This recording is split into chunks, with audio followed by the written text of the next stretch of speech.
Welcome to the Church of God Network podcast, everybody. We're here today with a very special guest, Robert Onsando from Kenya, which I would say you're the furthest guest that we've had, furthest away guest, but actually today you're not. You're in Houston, Texas.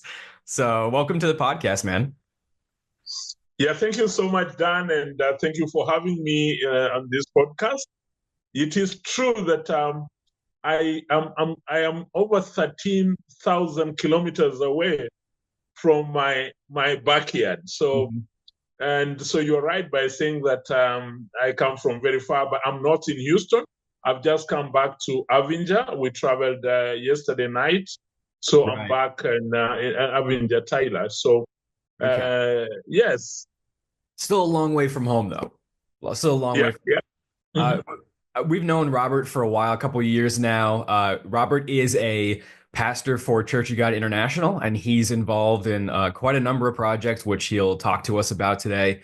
And he's got a very interesting backstory. We had a long conversation one time at an airport coming back from a Winter Family Weekend, and he gave me his story. It was quite compelling. So, Robert, maybe by way of introduction and letting people know a bit about you, why don't you take us through your own history in terms of coming into the truth? Because you started, I believe, at least with your understanding of the Sabbath, with Seventh Day Adventists, and then Church of God Seventh Day, and now you're in the Church of God. And along the way, I mean, I know you mentioned to me you worked for ADRA International, which is Seventh Day Adventist nonprofit, and I was looking up their information after you told me a while back, and it's a massive nonprofit. It's like $125 million a year revenue. So not a small thing. You've been involved in a lot. So why don't you take us through your own history in the church for folks? Thank you so much, and that is very true. I have a rich history from the church, especially keeping the Sabbath, because I was born 57 years ago, and my dad was working for Kenya Air Force.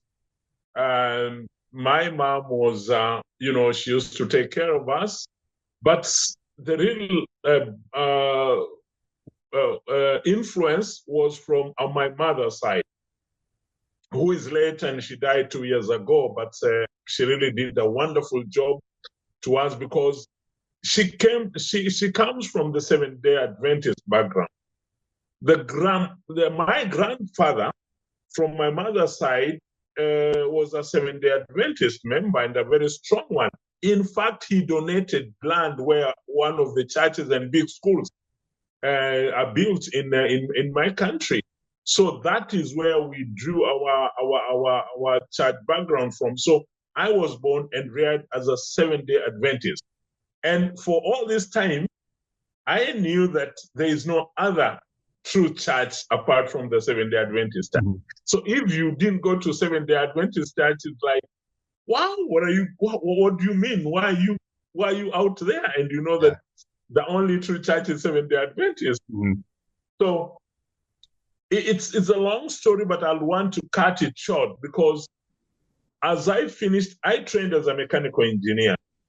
And during that time, I worked for only like 6 months because the factory that I worked for wanted me to work on the Sabbath. I was so firm that I would not do anything on the Sabbath. But these guys wanted me to work when my shift lands on the Sabbath. They wanted me to work on the Sabbath. I told them to hell with that. That was my change from now being a mechanical engineer to a medical person because I went in to study laboratory as a laboratory technologist. And that very time we had HIV and AIDS, growing rapidly in my Right. country. So I had to go to Kenyatta University to study control and management of HIV and AIDS. So I started working out, telling people about the viruses and all this for at least 5 years. It wasn't a good story because people were dying and because of the cultural backgrounds and attachments with the rituals. Anybody who died out of HIV was, could transmit. People move from their homes because if somebody has died, nobody wants to stay there. Mhm. So that's how I got my story. But the most important thing is the religious part, which I want to share with you today. I started as a literature evangelist. That is, my cousin brother was a literature evangelist. These guys who go from house to house, selling books, distributing books. And the most distributed books were Ellen G. White books.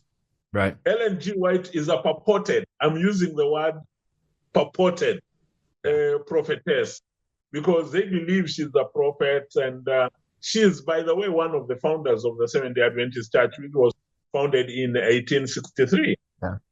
So just to interject, so you grew up in the Seventh-day Adventist Church, and I know the issues with Ellen G. White were like a central part of why you left, and I know you'll get into that. What were your thoughts about Ellen G. White before you sort of realized she was problematic as a self-proclaimed prophetess? Did you not really pay that much attention when you were growing up?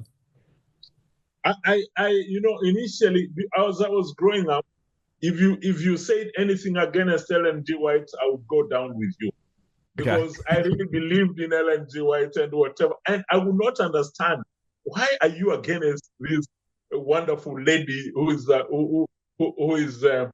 communicating with God all the time, and Sure. she was a special lady to me, and that's why I distributed most of her books. And it was not until I was at the University of Eastern Baraton, a theological institution, where we were supposed to read all Ellen G. White books and give references from her writings.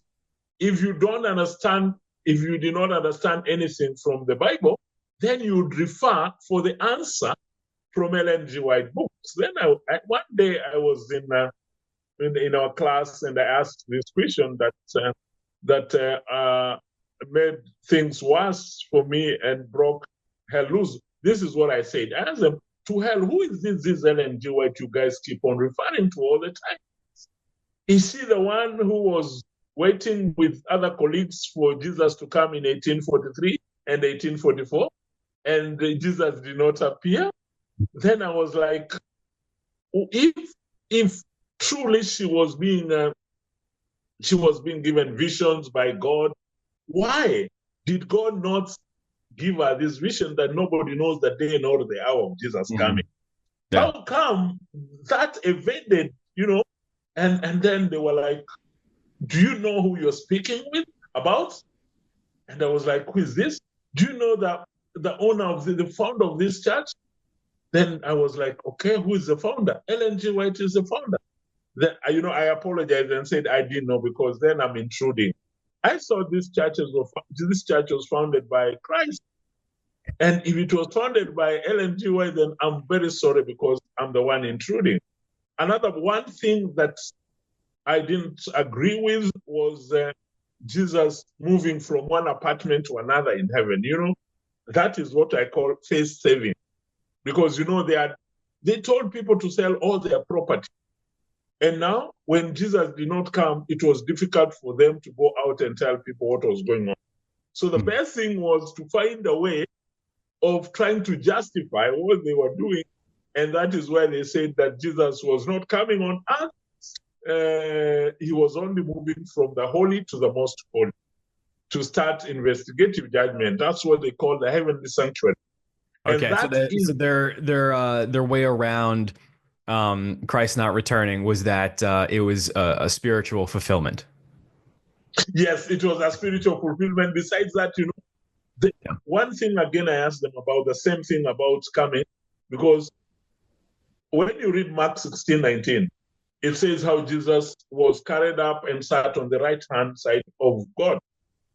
And that is the holy place, I believe. So did he again come out to re-enter into the holy in 1844? Yeah. This is the central pillar. If you read one of the books that has been promoted and sold highly, The Great Controversy, says that heavenly sanctuary and investigative judgment, this is the central pillar of the Adventist movement. Yeah. That means the moment you disassociate yourself from the heavenly sanctuary and investigative judgment, which I call a scam, and I've always called them it a scam. In fact, I wrote one book called, because they wrote it, The Great Controversy. Then I said that this is the greatest scam that has ever come on the world. And it's interesting. It's interesting you bring all this up too, because the last podcast we did was with our friend Eric, who came out of the Philadelphia Church of God, who had similar issues with false prophecies. And so it's cool to see people in the Church of God how they've navigated these things over the years, because it's a similar story. I mean, we keep repeating history that someone considers himself a prophet or prophetess, they make a failed prediction, and instead of in humility, admitting and repenting, they construct all these other things around apparatuses around their beliefs to continue to support it. Absolutely, absolutely. And you know what perturbs me is most educated people, Seventh Day has most educated people in the world. And it is, by the way, the fastest growing church as we talk now. And if you go back to when it comes to wealth, it is the second to the Roman Catholic. Really, This is what I'm trying to now that I mean, when I saw I looked at the 990 for Adra International, I'm like, yeah, 125 million. That's a good sized nonprofit. I didn't realize Seventh Day Adventist had that kind of pull and weight. But yeah, now that you say that, I'm trying to think. Most of the evangelical groups are going to be United States based. They're not going to have as much global reach. It makes sense. I'd be curious to compare those numbers. Yes, absolutely. And you know, when I left the Seventh Day Adventist Church, people thought that my head was not working well, because by that time I worked for as a literature evangelist. Mm. I later worked within the church in the Adventist Development Relief Agency. This is an NGO within the church that if they cannot be allowed to go out and preach, they go out by giving relief and all these things. So I worked in a program called Girl, Child, and Women Empowerment Program. So for 10 years. So it's also growing. Then after that, I worked for the same church in the Hope Channel Television. And this Hope Channel Television is worldwide. We have Hope Channel International, we have Hope Channel Kenya and Africa as well. So that's why I call it the fastest growing. And when it comes to organizational structure, I can tell you it has a wonderful organizational structure. It's a government by its own, governed by one person who is the president of the church. What he says is final. If you go against it, I know we have issues right away with the Seventh Day Adventist Church, where they're trying to ban some people not to speak, because they're only going against the doctrines and norms that seem to be doctrines for Seventh Day Adventist Church. Sure. Yeah, so when as you were navigating, it sounds like when you went to this theological school is when you started to question some of the founding pillars of Seventh Day Adventism. When did you eventually leave, and how was that process in terms of like navigating where to go or where God's people were? Now, one thing that made made me move was I started my own television station called Mwanyagetinga Television. Mm-hmm. When I started it, I had to broadcast the 3 days and 3 nights. Mm-hmm. They believe that Jesus died on a Friday. So because I'd gotten this right, I said, I'm going to do it on my television station, which was very, very popular at the time. So when I started, I received 101 phone calls. And they told me, this is not our doctrine. Why are you preaching against this? And I was like, okay, so it's not your doctrine, but it's biblical doctrine. Mm-hmm. I'm teaching a biblical concept and not your concept. So they called me I call them the Sanhedrins. These guys who come and tell you now they summoned me and they were like, you are very good. You've been working in this church, but now it's like things are not okay. Mm-hmm. I told them, my challenge is you guys are teaching wrong doctrines. You teach about people going to heaven. People are not going to heaven, by the way. The kingdom, thy kingdom come. What Mhm. does thy kingdom come? You don't have anything to go to do in heaven. It's the kingdom coming down here. I talked about the 3 days and 3 nights. Jesus did not die on a Friday. I talked about so many things about the investigative judgment. I told them that's a scam. And the moment you tell them that's a scam, then you are out for, a thorough beating. Yeah. So that is what made me, because I knew that I was on my way out when they called me for a meeting.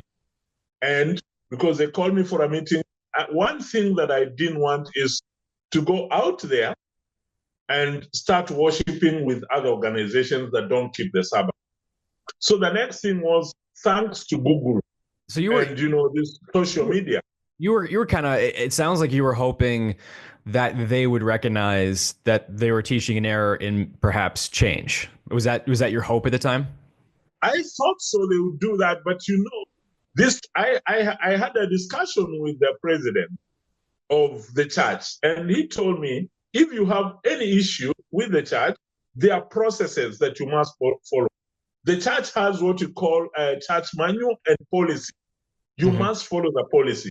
The policy is it has to take like up to 10 years before anything is changed within the system. So, you cannot change it yourself. It has to go to a committee. Committees have to sit down and be approved.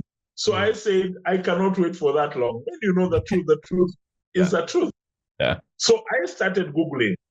Fortunately, I found so many churches that keep the Sabbath, so many of them. I did what we call elimination method. Elimination, that means I don't like this doctrine, I don't like this. So I kept on changing. So only two came to stand. That one was Church of God Seventh Day, Mhm. the headquarters in Denver. Then the second was Church of God International. One thing is, because of I did not cognitive dissonance. I really didn't want to run out of what 7 day. I really wanted 7 day in the church that I observed. So Yeah. Church of God 7 day was number one. I took it because if I'm moving from 7 day Adventist, at least Church of God 7 day would seem to be very close. Mhm. And I thought that is okay. So the Church of God International, my first sight, I did not like the logo. And the Okay. logo was, I thought, what? I mean, I didn't like it. So Mhm. I did, because I didn't understand what it meant anyway. Sure. So that's how I decided to go to Church of God 7 day. They received me very well. One man who was called Robert Coulter, he's now 95, 97 years, I think. He had come to Kenya in 1975. So when we met, it was like a rejoinder, because I traveled all the way to Denver. They gave me a lot of books. The reception was perfect. So uh, he started telling me how he came to Kenya and all these things. I realized that he had just come at my backyard, not far away from home. Yeah. So I was like at home now. I did a lot of things. We started doing what we call training manuals for the church and a strategic plan. So they requested me to help in doing the strategic plan, which we did with a gentleman called Clayton, a wonderful man, a wonderful young man. He would travel all over the world, and he was very open. We started like a group committee to Mhm. develop. I have skills on developing strategic plans. Yeah, I was So gonna say you have quite an extensive background professionally in general, but especially in the nonprofit space, which isn't very common in the Church of God. I mean, my background's in nonprofits, and we bonded on that when you came out to visit. But yeah, you seem to have a lot of experience um, running administratively nonprofit departments or doing strategic planning. So that's pretty cool. By the way, what year is this roughly? Just so people have like a timeline. oh yeah, it's like I think should be around 7 years ago. Should be Okay, 7 years ago when I had all this problem. It's not been very long time ago, sure. but because I had this background, so I fit in very well wherever I go. So to continue with that, and I would want to make it short because my story, I can tell it the whole day, you know. So what happened was I started developing the training manuals because my background about strategic plan and all these things, and it was perfect. We started training, going around. We went to Philippines, we trained, we went to Myanmar, we trained at other places. But one problem came up, and the problem was infusing the feasts from Leviticus 23. I didn't understand initially why they were not really outspeaking about the feasts. And it is not part of their training. It's nothing, but I had infused it in our training, so I'll talk about it. One of my friends who is called John Classic from Australia, Yep. who is a Church of God 7 Day, keeps the feasts anyway. So that was my encouragement. One of the guys who used to be a board member in Denver, Troy Goddard, kept the feasts at Colorado Springs. So when did you start coming into the understanding that you had to keep the feasts as well? Was that around the same time, like when you first started getting involved with Church of God Seventh Day? No, I had already started that because the Seventh-day Adventists keep what we call camp meetings. And they also do what we call the Lord's Supper. They call it Lord's Supper. Mm-hmm. But I started studying and looking at why are these guys doing Lord's Supper 4 times a year? I could not find anything in the Bible. Mm-hmm. So Leviticus tells us clearly Lord's Passover was on the 14th day of the first month in the evening at twilight.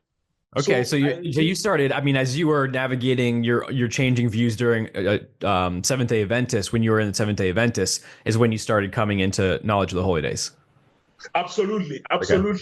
Because one day I was asking them, you guys, we are planning for the feast for the camp meetings. Where do we find the camp meetings in the Bible? Then very fast, this was an old pastor, an all-time pastor who was really respected, opened Leviticus 23.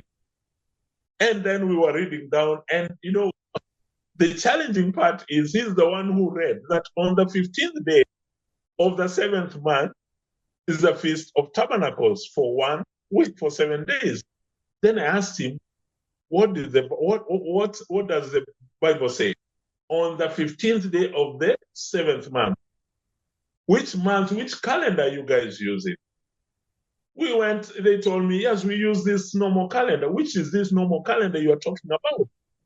Can we Google and see this normal calendar? Okay, it's called Gregorian calendar. Okay, let's Google. Then he found out that it was called Pope Gregory, a Gregorian calendar. Then I asked him, this is the Pope, you are using Catholic calendar. I mean, why should you use Catholic calendar? And we have a biblical calendar. So yeah. That's how I started anyway, talking about the feasts and all these things. So gotcha. As I was coming to the Church of God 7 Day, I already had my mindset about the feasts. Yeah. So when they decided not to accept me at training talking about the feast, and they said, no, we need to stop this. So, and that was good. I remembered that I had already gone to CGI. I'd seen CGI. What I didn't like, of course, was the logo. So I said, okay, to hell with the logo. I think, let me try it again. That's when I came into contact with Mike James, a wonderful man Mike's who took me through the system. One thing again came up. You cannot be an elder if you've not gone through what we call the Ministerial Integration Program, MIP. We have the MIP and MAP map. So again, I was like, you have to go through it. I said, well, can you bring it on? So I did that within a short time because I already had the background. So it was easy for me to finalize my MIP program. And eventually I was ordained, and that's why I'm working for. I'm in the CGI system now. That's great. I mean, I don't know too many people who have that much extensive experience in all three of those groups. And I know, like, you still maintain contact with folks in Church of God Seventh Day, like John Classic and everything. I think we've been on like calls together with him, and they seem to be on good terms and whatnot. So it's a really interesting story. You have quite a fascinating background professionally as well. And I remember one of the things we did when you stayed at my place a couple of years ago was, um, we for the viewers and listeners, we Robert and I both have nonprofit backgrounds and a fascination for how to help the developing world. And of course, Robert lives in Kenya. He's on the ground in a part of the world where people try to help quite a bit, and has, as you heard, been in part of NGOs and various nonprofits.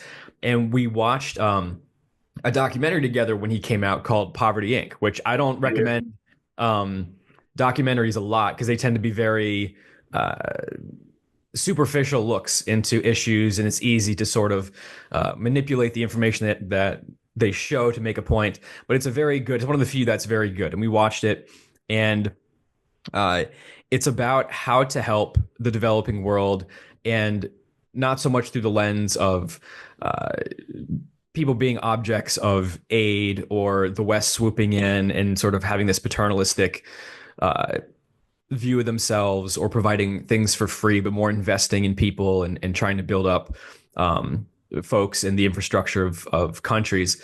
And so, Robert, I would love to talk about um, your views and experience helping folks in places like Africa. I mean, you've seen it. It seems like from both ends in terms of being in an NGO, um, living in Kenya as an individual, and then of course being in the ministry now for several organizations. You see it from a lot of different angles, and I know we've talked about how common it is for individuals to reach out to Church of God members in particular. I'm sure they're doing it to a lot of religious groups, but Church of God members um, asking for funds and sort of having um, uh, ill intentions over the course of getting to know someone.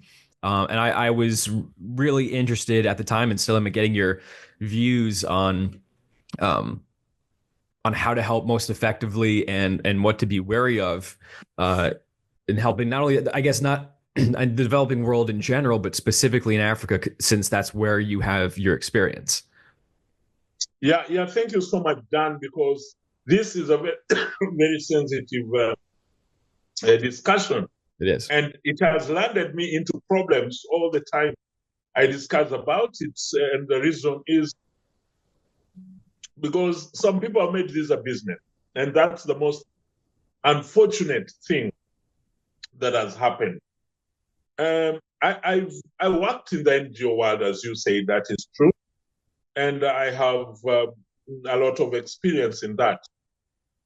There are many people who purport to be having churches, supporting orphans and widows, but on the ground there is nothing, zero. Yeah. So many times I would call, when letters come to our office for requests at the CGI headquarters, they refer them back to me, and I make what you call an impromptu visit to see where these guys are. And many times I go there, I call when I'm almost there. When I raise my phone, that, how are you? These guys can pick my phone, Mm-hmm. but immediately I tell them I'm just next and I'm coming. The Mm-hmm. phone goes off. Yeah. And that is the end of the story. And they will never contact me again. Yeah. That is the most unfortunate thing. People take pictures. Anytime you see somebody with right minds taking a photo of a kid with tattered clothes, that's a scam. Is there and will be there. You cannot eradicate poverty. But when you take advantage over poverty to raise your own money, you do your own things, you buy big. I know of people who have died out of the money they get. They drink themselves with women and all these things. And God does not is seeing them, and he has always punished some of them. So what I'm saying is this: it is good to visit. Yeah. Just make a visit. If you are sponsoring a group in Kenya or in Uganda or in other places, just come and see whether the group is there or it's not there. Yeah. Because why should you waste? This is taxpayers' money. people give money to support, and you just give people you don't know. You're not sure whether anything is on the ground. That is the challenge that It's we are so facing.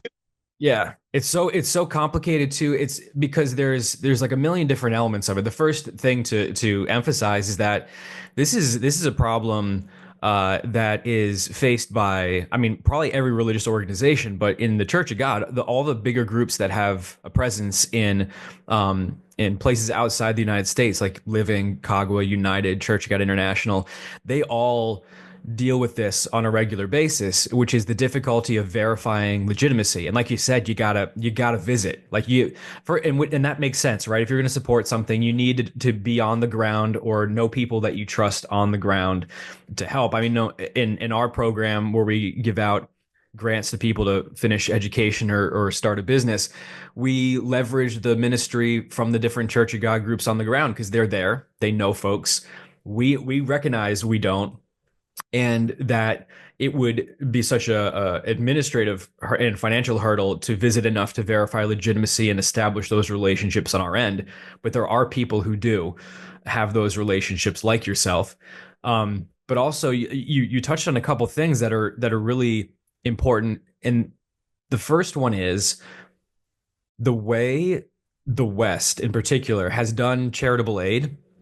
We've sort of humiliated people in poverty across the world, whether it's Latin, like you say, Latin America, Asia, Africa, where they're we sort of make them out to be these people who have no capacity. They can't do anything if it wasn't for the help of people in the West. And like you said, that's not like there is a problem with poverty in a lot of places, but you wind up creating this environment where people in the West start to think like everyone lives like that, or there's no one who can do anything in these countries. I mean, you and I, when we watched that documentary, people might remember the song in the 80s, Do They Know It's Christmas Time? Which is sort of a ridiculous song on his face, but it's one of those Mhm. celebrity music things like We Are the World that they did. And the Mhm. one of the opening lines is at Africa where it never rains, which is like a ludicrous statement. It's like an Yeah. incredibly lush environment, but it's like that's the when you try to capitalize on people suffering to raise money in that way and not make it an inspirational story about the individuals who are, the protagonists, the heroes of their own story, trying to better their lives, but make it about giving free things to people who are completely helpless. It creates an unhealthy Mhm.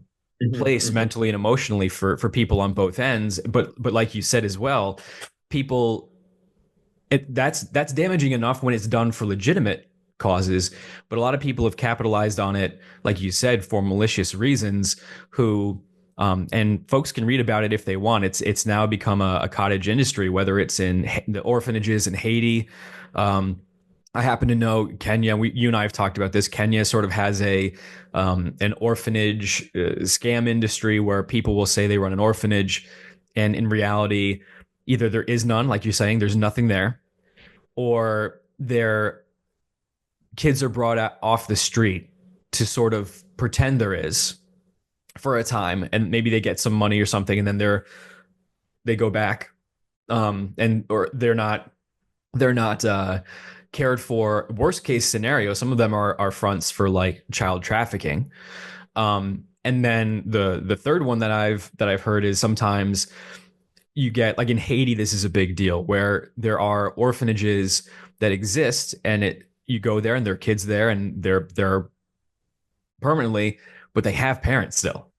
But the Mhm. parents, the living parents, will send their kids to the orphanage because they will uh, get food, get a Yeah. place to sleep, and so it creates this really Mhm. unhealthy Mhm. environment where the Yeah. caregiver are going to Mhm. voluntarily give up their Yeah. children to an orphanage because they Mhm. think it's a better situation. So again, extremely complicated. All the Church of God groups Yeah. that we've spoken to really struggle with how to help effectively, because we all have a heart to give and to Yeah. help people, but it is way more complicated, I think, than the average person realizes. Absolutely. Absolutely. And thank you for bringing that up. It's true we have the level of poverty in Africa is high, but we have the resources. Africa has the resources. Africa has the best climate condition, not like in the US. We have snow, we have seasons and all these things. But the thing is, we were meant, there was this narrative that Ham, the son of Noah, was cast, which is not true. It was not Noah. Ham was cast, it was Canaan. So that makes Africa become vulnerable. And all the time you think that when you see a black guy in Africa, this guy is poor, is what? We have very rich guys in Africa anyway. But there's what I wanted to say is this.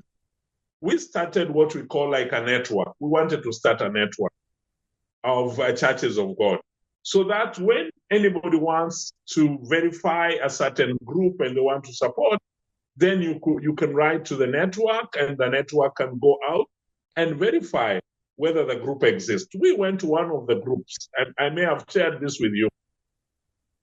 This group has been supported by I think UCG Cincinnati, some people for a while. We bumped into the place. We found kids. You know what they do? They know you are coming. They collect kids from all over.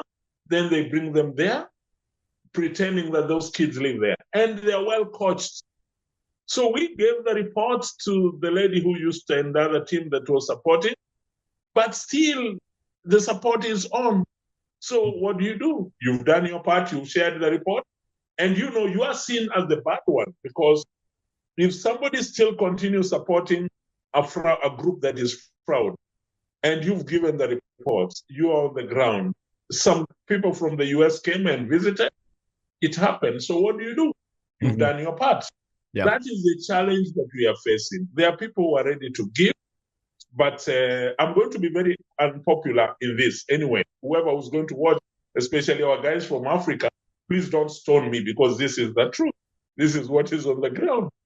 You know, we would rather give people fishing nets than giving them fish. Yeah. So for how long are you going to give people food without telling them how to go to farm, how to do all these things? And that makes some people vulnerable all the time. Yeah. So that means we are only here to receive. We are not here to receive. Hey, look here. We have farms. We have people who don't even go to farm. They're out there busy writing on the computer that we have 20 kids. We have all these things. They're computer churches. They are not even on the ground. So what I'm trying to put across, and I wanted to share this, is that it's good to help, but be very careful how you help, and make a point once in a year or twice or thrice in a year, just visit, or use people who are on the ground to share the truth. And that will make work very, very easy for all of us. Yeah. And I know, and for context, Robert and I were talking, when we first met, we're talking about that sort of apparatus he mentioned about folks who are doing legitimate work on the ground for the Church of God, coming together, trying to work together to establish and verify legitimacy of need in places like that. So over the last year or two, I think they've gotten together a few times to do that. But yeah, you mentioned it's better to give people fishing nets, or to build capacity to teach them a skill, than to actually give them the good itself. And that's what the nonprofit world has come to see over the last couple of decades, is that that's the way to do it, that we've had this tendency to dump free things on the rest of the world. And it could sometimes, like Tom's Shoes is the famous example, where for every pair of shoes someone buys in the United States, a free pair gets sent to someone in the developing world. And while it's not a scam, it's legitimate. What the unintended consequence we've realized is, well, there's someone locally who makes shoes, or someone in the country, if not in that particular area, someone in the nation that makes shoes. And if all of a sudden someone in the West is dumping free goods in their space, they can't compete with free. So you give people shoes temporarily. The people who make shoes go out of business because they can't compete with free. Then if Tom's Shoes goes away, or if there's an emergency somewhere else in the world and they have to divert their charitable efforts there instead of the previous location, then all of a sudden the free shoes are gone, the people who made them are gone, and now they have to import them at greater prices elsewhere, and you've made the economic situation worse.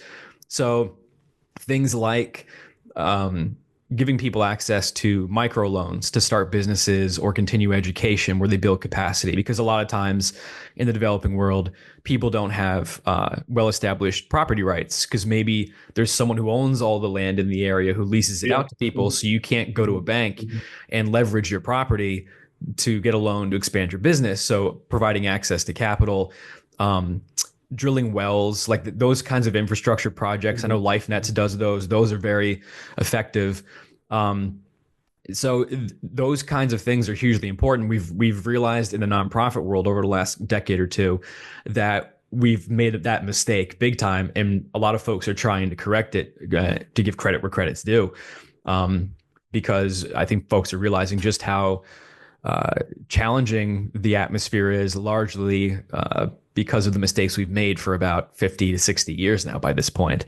But on that subject, you're involved in a particular nonprofit organization. Actually, that's the reason why you're in Texas right now. So you're involved with the Tabitha Foundation. So why don't you speak a bit about your work with Tabitha and Diane and all the folks you're visiting now? Thank you so much. That is why I'm in the United States. Yeah. And I come here every year because of this wonderful project that was started by Diane. At times I don't pronounce her name very well, but I always ask for pardoning, because, I come from the British. We were colonized by the British, and they taught us a different English. I don't know whether the American English is better than the one we speak, so somebody must be wrong somewhere. Anyway, that was by the way. So Diane had a project she started by supporting orphans and taking them to school. I want to cut that story and start from there. She had 43, she was taking 43 students in 22 different high schools. 43 students in 22 different high schools. And it was very difficult for her to measure success, and very difficult, to keep sending money and all this reporting. So one day we were driving, she drives anyway. I don't drive in the United States because you guys drive on the wrong side and we drive on the right side. So that's why I don't drive. And so one day we were driving to Longview. Mm-hmm. And there was a phone call that came from Kenya, and this was one of the girls who was supposed to sit for her final exams, had been sent home for $50. So she had to send $50 home. And the next thing that I saw was banging the dashboard of the car, and she was like, she was driving very fast, and cars come from all over. I was like, what's going to happen after this? Because I saw her face. She wasn't very happy. She was upset. So she asked me, what can we do to start our own school? Without knowing, I just answered her to cool her tempers down. And I told her it's very easy to start a school. But for sure, I don't know anything. I didn't know anything about how to start a school. So I was like, okay, she's driving very fast, and anything can happen if I don't tell her that. So she kept on talking about, when are we starting our school? When are we starting our school? When I went back home, I started looking for places where we can have all the 43 kids brought in one place. Then we would monitor them easily, because they were all orphans. And for clarification too, so this is not an orphanage; it's an educational institution for folks who, they were already going to high schools, like you said. But my understanding is there are a lot of there's a lot of fees, educational fees in the system, in public education in Africa and Kenya specifically. So you're trying to get help people who maybe couldn't afford those fees as they came in, correct? Absolutely. You're absolutely correct. What happens in Kenya, when you go to high school, it's not free. Mm-hmm. You have to pay school fees. You have to buy so many items. And if you cannot, then you don't go to high school. And this is what she was doing to these 43 kids. And all of them go to boarding schools. They don't, it's not a day school like in the US here. Mm-hmm. So what happened is when I was back at home and there wasn't any place for us, God, God gives miracles, and miracles are there. If you say there are no miracles, then I'm surprised. Now, one day, one of my uncles, we had talked about this, had a friend, and this friend had a school. And he came to him and said, I'm tired of this school. I want to close down this school. I don't know how to close it because you cannot close a school that is registered with the government. So when he had that, because I'd already told my uncle what I was looking for, my uncle calls me and tells me, can you please come over? So I went there and he told me, what? Did you tell me that you're looking for a school? Yes. And then he turned to the other guy. Have you just told me that you have problems with your school you want to close down? Yes. Then he told us, can you guys sit and agree? Within 5 minutes, we had agreed.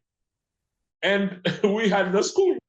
So the thing is, it was not in good shape, but I did not tell Diane that it was not in good shape because she would not have accepted that.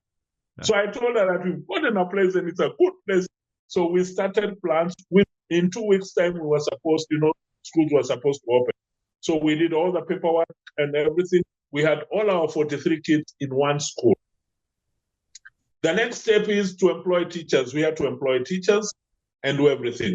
So to carry the story short, that's how we started Tabitha Outreach Foundation Academy. But we were using Father Angelo Academy because the school was called Father Angelo Academy. We had not registered Tabitha Outreach Foundation Academy with the government. It takes a long process. Yeah. One day we decided to do now to register the school. One day I went to one of the offices. I went to the offices, that is the County Director of Education. When I go to the office, this guy I meet sitting there was my friend. When I used to work for government, I knew him. And then he's asking me, what are you doing here? I asked him, what are you doing in this office? Then he tells me, this is my office. Then, we agreed. I told him, we have a school. We need to register the school. Then he told me, we have what we call minimum requirements or standards you must meet, but I will help you. Do you know, within a very short time, we had the inspectors coming to school. We improved the school, and we did a lot of things to refurbish the school to the standard that is required. So we got our license. Now we have what we call official government license. So this year, we had one. We are from 43. The kids increased to 106. All of them, we feed them. We buy uniform for them. We take them back because 90% are total orphans. So what happens is they were doing the final exam. In Kenya, we have what we call 4 high school classes: Form 1, Form 2, Form 3, and Form 4. Form 4 is the last class before you go to the university. And you must sit for a national examination that determines your life after that. If you fail in that exam, that's the end of you. It's funny because I think Americans in particular don't realize that's the case in a lot of countries. I know Europe is similar as well. Like we have the SATs and stuff like that in the United States, but you can bomb on the SATs. Maybe you're in a bad place in your life. And you don't maybe you're not a good test taker, but you can find another alternative. People do well all the time, and after not doing well on the SATs, but there are a lot of educational systems where you sit for a test at the end of high school, and that sets you up for success or failure in your life. In Kenya, it's different. Form 4 exam is that is what determines your future. If you do well, you go to a good university where you have subsidies. The government subsidizes for your payment. If you don't do well and you're taken to the university, you have to pay everything, and it's very expensive. If you can't do well, you go to a technical school or whatever. Or that is the end of your educational system. You start doing manual jobs and other small jobs. That's why poverty level is very high, because education is high. So we were supposed to sit for our exams, but we do not have one thing. That is a code number for the school. What was the next thing for us to do is either to take the students to another school to sit for the exams. So again, we start hustling and we pray, God, please help us. And that was a very short time. I went to the same guy and told him, do you know what? You helped me, but there's something else again. So What is it? We don't have an examination code. Okay, huh? So the problem is you needed a code so that your institution could be recognized so that your students could sit for this exam. Exactly. And sit with the exam with our name, Tabitha Outreach Foundation Academy. Sure. So I went to this guy and told him, you helped me, but that is not all. We still need this. Mm-hmm. Then he told me, you are disturbing me. Some of these things you need to do. Yes, I told him that's why you're in this office and you're my friend. But I'm not asking for anything more because I want to tell us what to do and help us. Within a short time, again, he tried and we had everything done. So we had our school code and our 33 students sat for the final exam before I came to the United States. We are waiting for the results in the next 1 week. Okay. That's something to pray for everyone listening. There's one more challenge here now. As they finish, the results come, they need to go to the university. They need to go to technical colleges.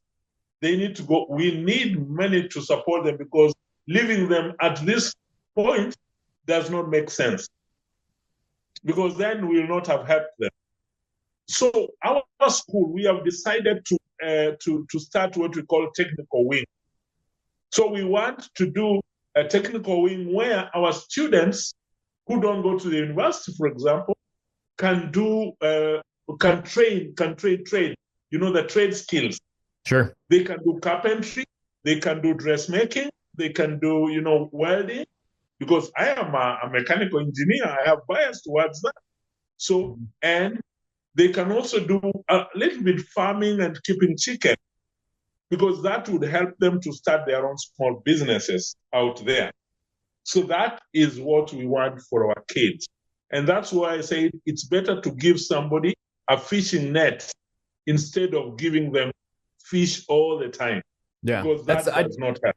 I didn't realize you all had gotten into that. So also for clarification, there's a Tabitha Outreach Foundation, and Diane Webb is the founder.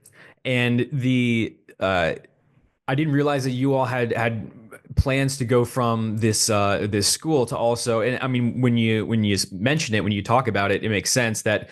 Okay, so if you help these kids get to sit for the exam, if they do well and go to university, great, right? If they do well and the government pays subsidizes the costs, but if not, and they wind up going to the alternative situations that you outlined, they still need help since they don't have family that can support them, like they're on their own. That's where again nonprofit work would come in to let's provide them an education in a trade or in some sort of farming so that they can build capacity. Again, one of the things that we've learned is capacity building is the thing, giving people access to things that betters their lives permanently, sort of investing in someone, investing in Absolutely. their story, Absolutely. in their abilities. Absolutely. But most importantly, we don't want to give them academic only. We don't want them to make money, but we want their spiritual nourishment. Mm-hmm. And that is why Tabitha Outreach Foundation Academy is a unique institution in Kenya. How unique is it? It is one of the only schools that keep the Sabbath from, how it's required. I know Seventh-day Adventists and other churches of God keep, but there is something else on top, the feast. Mm-hmm. We do all the feasts and the Sabbath. So that makes our school unique. We control ourselves. Nobody comes in to tell us, you need to do this and that. We control ourselves as much as we are under the umbrella of the government, because the government has its own regulations and that, but they do not interfere with our worship. Other schools, you cannot be allowed to keep the Sabbath. You are not allowed to keep the feasts. That is what we do. We train our kids on how to do their worship. We have a church at the school. And this year, one of the students graduated as a minister and is going to take care. One of the teachers actually graduated and is going to take care of the school. I want to say this. You remember very well. You supported the Christian Bible Center in training, because we have a Christian Bible Center where we train ministers. Why are we training ministers? Because some of them came from different organizations, and we have to share the knowledge that we have through the doctrinally. So we train them and graduate them. A year ago, I think we graduated 8. This year, we graduated 52 of them. Some from Tanzania. We had from Tanzania. We have from Malawi. And one of the guys who was supposed to come from Uganda was not able to make it. But we had also, and we do not segregate. We have people from UCG coming on. We have from Kagwa. We have all this. Where did I get the curriculum for the training? I got some information from Kagwa. That is the headquarters in Makini, Yeah. So that is how we work. We do not like this is CGI program. No, we have to get all our brothers and sisters on board. Right. We have a team that is Seventh-day Adventist guys who trained with us, and now some were Sunday keepers, and now they keep the Sabbath. Very cool. Yeah, and for those listening, again, it's an official charity in the eyes of Kenyan government. It's a nonprofit that is founded. It works with a nonprofit that's founded in the United States as well, and it works with Church of God International, I believe. Does Christian Educational Ministries, does Blake and team also work with you guys a bit? I believe they do. And like you said, you take from all the different Church of God organizations in terms of students, and you're trying to help the Church of God as a spiritual body. It's not, like you said, there's no real pride of ownership, but really appreciate what you do, Robert. Any closing thoughts or comments you want people to come away with? Thank you so much. My closing is, people don't like being asked for money. When you go out, people see you and they know that this guy is the one who borrows money all the time. But you know what? It is God who gives you the money. And at times, God gives you the money so that I can come for the money and go and help those people down there. So many times I go around churches, preaching, sharing our story. Whoever who is touched with the story, it's not like a must, but they give through. We have what we call an account with the Tabitha Outreach Foundation. So you just donate. And we always give reports on what is happening. At times I go back to the churches to tell them thank you, because the Bible tells us, Jesus talked about the guys who are this healed on, what is this? The ones who had the 10 lepers, only one went back to say thank you. So we would want to be the one. When you help us, we come back to tell you just thank you for what you've done. So we really appreciate everybody for what they have given us. I appreciate CGN for giving us this platform to share with the world what we are doing, because we all belong to one Father, and that is Adam. There is no segregation. Nobody was created by somebody else. We bear the same DNA. It is only because of economic strives and many challenges. That's why we are like this. Africa gets some of this because of culture. We are poor because of some of our culture, which we are trying to fight. And that's why we are training more ministers to go out there and talk about it. Number one, when you're a widow, that is like a death sentence for you. You cannot remarry because people pay dowry. And no, you belong to the society. There is what we call wife inheritance, a very bad thing. And that makes HIV and AIDS spread very fast. We have some rituals that are done before a body is buried. So our work as ministers is to tell people that is not a good culture, because it has predisposed a lot of people. We have a lot of orphans who cannot fend for themselves. We have a lot of widows, and that's why this program is important. And James 1:27 is what I want to finish with, is this pure religion Mhm. is going to see the orphans, visiting the orphans and the widows and their affliction in their afflictions. So the moment you do that, then when Jesus comes, he will tell you one thing. I was sick and you came and visited me. I was in prison. I was naked. You gave me, and that is what we want to do and enter into the kingdom. Yeah. Those are my parting. That's my parting message. Thanks, Robert. Yeah, and to re-emphasize what we said earlier, Robert, I mean, thanks for all the work you do and Diane does and everyone who's involved with Tabitha. And, we have a heart of service in the Church of God, and that's a really good thing. And people do want to help. They want to help effectively. And unfortunately, it's just really complicated. And there are folks who will pull on your heartstrings, but I would encourage folks to verify legitimacy when they can, whether to get reports back if you give, to find people on the ground, to go to ministers who have visited these places, to go yourself, as you said, and to find people who are giving in a way that is effective, in the way that's helpful, in a way that's legitimate and recognized, especially by whatever locality they're serving in, where there is some sort of oversight. But with that, Robert, I thank you for being a good example on this. Thank you for being a friend and supporter of CGN and unity in the church. It was great having you on, man.